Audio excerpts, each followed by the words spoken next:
What's up, Bronco Nation? This is your boy BX, aka the Mile High Diplomat, coming to you straight from the embassy right here in Richmond, Virginia. Happy Labor Day to you, and welcome to another edition of Mile High Dipset, where we are hosting the conversation for diehard Bronco fans who, like myself, don't necessarily live in the state of Colorado, but we bleed orange and blue like the rest of us. So this is what we do. This is why I am the Mile High Diplomat. Again, it is Monday, so happy Labor Day to you. Generally, I do these on Saturday, but being as though it was a long weekend, and because we were having cuts on Saturday and Sunday, figured it best to wait and do a holiday weekend edition to be able to talk a little bit more about the roster. And man, let's just go ahead and get into it, because on Saturday, let me tell you, like most of you guys, I was absolutely livid when I looked at the roster at 2 p.m. and realized that Paxton Lynch was still on our 53-man roster. That made absolutely no sense to me. Did not understand what we were doing, why we were doing it. Saw comments about he was the best third-string quarterback in the league. And then I saw the assault that came on that particular reporter after that. But it was just a crazy day. Also, they released on Saturday Jeff Holland, which was a undrafted free agent at linebacker, outside linebacker. I think this kid has a lot of potential. He was on my initial draft board back in March, so I was glad we picked him up. Even though he didn't get drafted, we were able to get him as a free agent. Also on that list was D'Angelo Henderson, and that one hurt. I thought he played well throughout the preseason. I thought he played well last preseason, and then we got to see him in the last game of the regular season last year. He showed a lot of burst, a lot of potential, and so to see him get cut, that just had me upset. So Saturday just wasn't a good day for me to kind of be talking about this anyway. So we kind of had to let things work its way out. As you probably know by now, since then, Paxton Lynch has been cut. He is no longer on the Denver Broncos roster, which is a good thing. You know how I feel about that already if you've seen the previous episode, so I'm not even going to go into that. Just glad he's gone. In lieu of that, we picked up Kevin Hogan, which I saw him when I was at the Redskins preseason game a little bit over a week ago. So I thought that was a decent pickup. I'm okay with that. And then also since then, we've re-signed Jeff Holland to the practice squad. So I think that's good. I think that comes into play because we're looking at Shaquille Barrett and Shane Ray coming up on free agency next year. Shane Ray is kind of in that questionable. We didn't pick up his 50-year option. So, I think when we get to the point of having to negotiate a contract, if he's going to ask for an astronomical amount of money, depending on what his play looks like this season, that gives us opportunities, that gives us some flexibility to have Jeff Holland on that practice squad. So that was a good move. But back to D'Angelo Henderson. He signed with the Jets, and I don't know if that was an ego thing, if maybe, he was a little hurt that he got cut to start with. I really just can't justify that. But let me tell you why, to me, that is so important, because when you look at the running backs that we did keep, so you're looking at the top of our depth chart being Royce Freeman, and behind him, Devontae Booker. And then after that, we're talking about Philip Lindsay. Now, Philip Lindsay, I'm excited about. He's a multi-purpose back. He can return kicks. He can catch out of the backfield. He's a little scat back. So really excited about that. Devontae Booker, we know what we got in him. Third down back. The claims are that he is good in pass protection. I'd like to do a little bit more research into that. But then also he's good at catching passes out of the backfield as well. So when you look at Royce Freeman, if something happens to him during the season and he gets hurt, I don't think Devontae Booker or Philip Lindsay can step in and provide that type of production on the field that Royce Freeman gives you, because he's more of a power back. So I thought it just made sense to keep D'Angelo Henderson on the squad, because if Royce Freeman should happen to go down, you've got insurance, and you can bring down another same type of back, same caliber, same quality, maybe not the same quality, but same caliber of back, and really not have a big drop-off if, for instance, Freeman should get hurt or out for a couple of weeks, whatever the case may be. We can't get him back now. I don't think he's with the Jets, so I don't know how that works out. But of the transactions, that was the biggest disappointment to me, was that we lost D'Angelo Henderson. But like I said, on Saturday, none of this looked right. here we are on Monday. 2 of the 3 have been rectified, so we're okay. And also, I guess when we looked at the end of the day on Saturday, we did not give away our best defensive player, so we didn't trade Von Miller to the Bears. But apparently, the Raiders thought it was in their best interest to let go of their best defensive player, probably the first or second best player on their team, depending on how you look at it. And one of the top 5 or 10 best defensive players in the league. They traded Khalil Mack to the Chicago Bears, and albeit for 2 number 1 draft picks, I don't think that was worth it. I don't think you get that back. I don't think you make that up. But I can say that I was happy about it for us because I think Case Keenum was happy that morning. I think Jared Veldheer was much happier that morning because they aren't going to have to see this guy at least twice a year during the regular season. So that was just kind of how the weekend has shaken out so far. I'm going to go through and kind of keep my phone here a little bit and just kind of look at the roster as it stands right now. So looks like there's for our starting quarterback, obviously, is Case Keenum. Chad Kelly's the backup. And then since then, we've brought in Kevin Hogan. Running back is Royce Freeman, Devontae Booker, Phillip Lindsay, and we kept Andy Janovich, which I'm very excited about. Love having that fullback there. Wide receivers, Demaryius Thomas, Emmanuel Sanders, Cortland Sutton, Deshaun Hamilton, and Tim Patrick. No big surprises there. Tim Patrick was a pleasant surprise in the preseason. And then also looks like today we have put Sua Cravens on injured reserve, and from that they re-signed Isaiah McKenzie. So I thought he was kind of on the bubble. I thought by bringing, Adam Jones, Pac-Man Jones in and having Phillip Lindsay, I don't know how much value we get out of Isaiah McKenzie. I know during the regular season when I saw him on offense, he wasn't that dynamic as a receiver.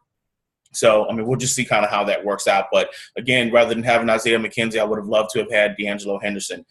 D'Angelo, if you're out there, if you're listening, buddy, we miss you. I miss you. So, but I wish you well. Have a great career. Good luck with the Jets and where that takes you. Tight ends, Jeff Heuerman, Jake Butt, Matt Lacoste. Matt Lacoste was a pleasant surprise.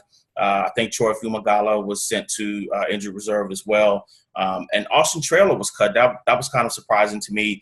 I thought he played well last year, but I don't think he did enough in the preseason to beat out this kid, Matt Lacoste. So there you have that. Offensive lineman, we kept 9, which was a surprise to me. I was thinking 8. And I'm going to show you in a minute what I call the diplomatic files. But these are records that I keep and things that I do on my own.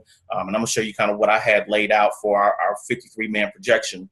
But so with our offensive linemen, Garrett Bowles, Ron Leary, Matt Paradis, Connor McGovern, Jared Veldheer, no surprises there. We understood those were the starters. Billy Turner, not a surprise there. Surprised Max Garcia made it through. I thought he was on the bubble. Sam Jones, I'm surprised he made the 53. I probably thought he was going to end up on the practice squad, but he's actually in there as the backup center to Matt Paradis. And Elijah Wilkinson, he played well. I watched him playing on the line this year, this preseason, and he looked pretty good. So no surprise there. Glad Menelik Watson is gone, so that was nothing to have to deal with there. But we kept 9 linemen. Again, had we kept 8, maybe we could have kept D'Angelo. I think this episode might be the D'Angelo episode. I'm going to keep talking about him. So anyway, let's go over to the defensive linemen. Obviously, Derek Wolfe, Domata Peko, and Adam Gotsis, no surprise there. Shelby Harris, Zach Kerr, and DeMarcus Walker, those are who I had as well. So that's going to be a lock on the defensive line. They cut Clinton McDonald. Obviously, those shoulder injuries were didn't look like they were going anywhere. So outside linebacker, Von Miller, Bradley Chubb, Shaq Barrett, Shane Ray, the obvious. And like I said, Jeff Holland is now on the practice squad. So if something should happen to one of those guys, we do have a kid that's ready to bring up. So inside linebackers. Now, here was what really surprised me. Brandon Marshall, Todd Davis, Josie Jewell. We kept A.J. Johnson, Alexander Johnson, Keyshawn Bierra, and Joe Jones. We kept 6 inside linebackers. Again, spots that at least one of those spots could have been better utilized on the roster. From what I'm understanding, these bottom 3 guys were primarily for special teams. Keyshawn Bierra, he was the guy that was on my draft board, so I was glad that we got him. But I thought he may, if he didn't make the 53 over Zaire Anderson, which apparently he did because we cut Zaire Anderson, but I thought he may end up on the practice squad. But A.J. Johnson and Joe Jones, I'm not sure what the mentality is there to keep 6 inside linebackers, but here we are. So cornerbacks, Chris Harris, Bradley Roby, Tremaine Brock, Adam Pac-Man Jones, and Isaac Yiadom. No surprise there. Brendan Langley was cut. I think he struggled, but he's back on the practice squad, so they're still going to give him another year. I think a lot of that has to do with draft pedigree. So defensive back, safeties, Darian Stewart, Justin Simmons, Will Parks, Sewell Cravens, DeMonte Thomas. Sewell Cravens being sent to injury reserve with a return designation. So he's going to have to miss the first 8 games of the year based on that designation. He can't come back before week 9. So with that being said, we still have him. I was interested to see what he was going to do. I really had a lot of hope that he was going to help us with some of those big tight ends that we'll face even in the front end of the season, particularly like when we played Kansas City with Travis Kelce and guys like that. So kind of disappointed that we're not really going to see him until week 8. Hopefully nothing else happens between now and then. I'm understanding he has to have some type of surgery with that. And so, we'll just kind of see where that goes. But the kid's got a boatload of talent, and if we can ever get him on the field and in our defense and he catches on, that'll be a good pickup. But, we've been waiting. We still haven't seen it yet. And obviously Brandon McManus for our kicker, Marquette King for our punter, and Casey Creeder for our long snapper. So that rounds out the 53-man roster as of today. We have actually signed some people to the practice squad. Like I mentioned, Jeff Holland and Brendan Langley are back on the practice squad as well. So there's some potential there. So all in all, don't feel that bad about going into the season. Not really anything major about the cuts that we saw. So, I'm okay with that. I'm going to show you kind of what the Mile High Diplomat does in his spare time when I'm looking at some things. Here is, I'm going to share my screen. Here is my version, and this was, see if it shows the date on there. It doesn't show the date, but this was back in before camp started. So I had put this together, and this was my projection for our 53-man roster. And this is offense. So you'll see I had Demaryius Thomas, Cortland Sutton, Emmanuel Sanders, Deshaun Hamilton. Obviously, I was still hoping Sunshine was going to come back, Jordan Taylor, but he didn't make it back.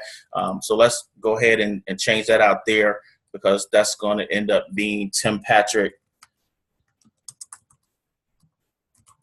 So we'll go ahead and pop him in here. So those are our 6 receivers. And Isaiah McKenzie, I had him shaded because I felt like between Isaiah McKenzie, Max Garcia, and Philip Lindsay, that between the 3 of them, you'll see here I made a note that 2 of those 3 were going to make it. And I felt like it came down to these 2 guys at for the kick returner position. And so, my thought was if Philip Lindsay became the kick returner, then Isaiah McKenzie might be expendable.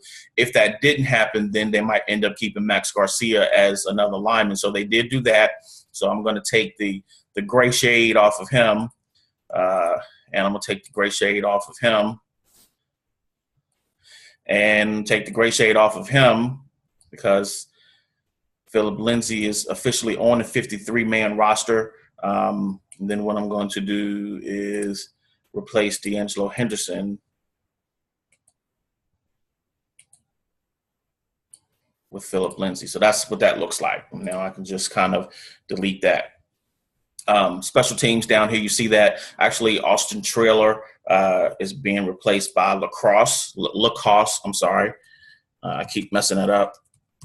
Forgot what his first name is, but so he's there at tight end. So those are the things there. And then we'll pop Kevin Hogan in here.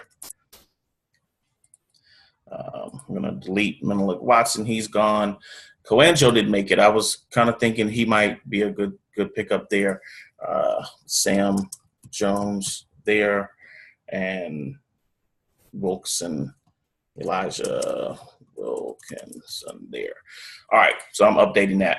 All right, so now officially my roster for offense is set. I've been tracking this thing all along, so making some little changes there. I'm going to show you my defense. I'm not going to go through all the changes there, but basically what we had, as you'll see, cornerbacks, Chris Harris, Isaac Yiadom, Bradley Roby, Tremaine Brock, Brendan Langley. I will go ahead and change that out. Adam Pac-Man Jones, put him there. Again, this right here, I'm very excited about. I've been saying this all year that we're going to have one of the top 3 interior defensive linemen in the NFL. Derek Wolfe, Domata Peko, Adam Gotsis. When you look at Shane Harris backing him up, he was the second leader of sacks on our team last year behind Von Miller. Zach Kerr can get up the middle and to spell Domata Peko. And I think this kid, DeMarcus Walker, is going to be special. This is what we talked about in one of the earlier episodes where we kind of stood him up last year at outside linebacker because we had some injuries there. But I think that, he's put some weight back on, putting his hands back in the dirt. But he's taken some outside linebacker rushing skills into this position. And I really think DeMarcus Walker might be special this year. So down here, you see I kind of had the same linebackers. I thought Zaire Anderson or Keyshawn Bierro would kind of fight out for that last spot here. I had made the note 1 of 2. Looks like Zaire Anderson did not win the spot. Keyshawn Bierro is there. Plus, we have 2 other inside linebackers. Cravens is on injured reserve, and these are basically end up being our safeties along with Diamante Thomas. So we'll pop him in there. And I'm going to put him as the injured reserve designation. So there we have that. Just go ahead and delete that. All right, I know I said I wasn't going to fill this out, but just kind of wanted to see you guys, let you guys see, like, this is a lot of what I do. So I'm always tracking our team and seeing who's where, making some projections, making some predictions. One of the other things I do just to kind of show you a little bit, and I'll just let you see it. But throughout the year, from the time our season is over, I go in and I update what our roster looks like. Guys in yellow that I think are questionable that might not make it the next year. As you can see, I wasn't sure about Carlos Henderson making it again. Guys in red, I'm going to have to go through and put some red and update that on cuts. Guys I think are going to end up on the practice squad, which Dave Williams, who got in the 6th round, ends up on the practice squad, Troy Fumagala. So I put this together. I keep a track of, who we're letting go, who's going other places, who we also have coming in as far as free agency is concerned. And then so I just keep track of a 53-man roster from the time our season ends. So I started this basically in February of this year, right after the Super Bowl was over. Take a little 1-week break, and then we're back to it.